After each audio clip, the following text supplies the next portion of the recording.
What is a class and why is it important? Well, a class is nothing more but a structure that contains a collection of data and functions. It's more organized code and it's used in modern day programming now.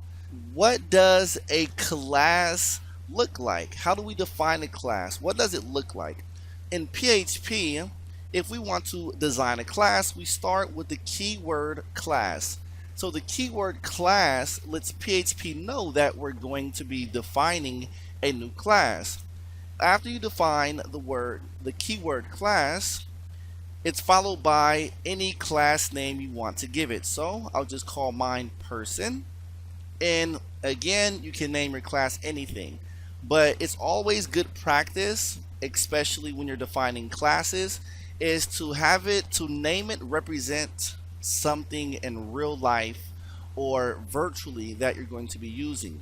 After you name your class, we want to use our opening and closing curly braces, and of course the opening curly brace lets PHP know we're going to be implementing some code to define our new class. And of course the closing curly brace is to let PHP know that we're finished defining our implementation in our class, where our class ends. So I'll just write a small notation, end of person class.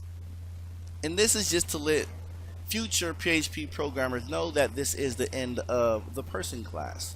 Congratulations, guys. You guys are professionals on creating PHP classes. So again, this is the most basic structure to define a class in PHP. And of course, in our next section, we're going to be looking at how to define some data to use within our class.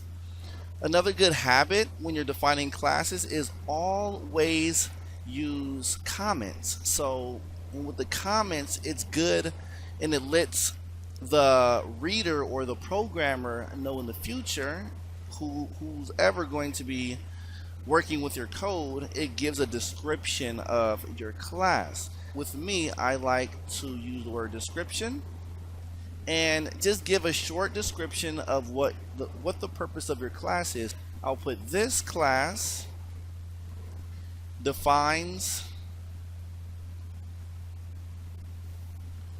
different people.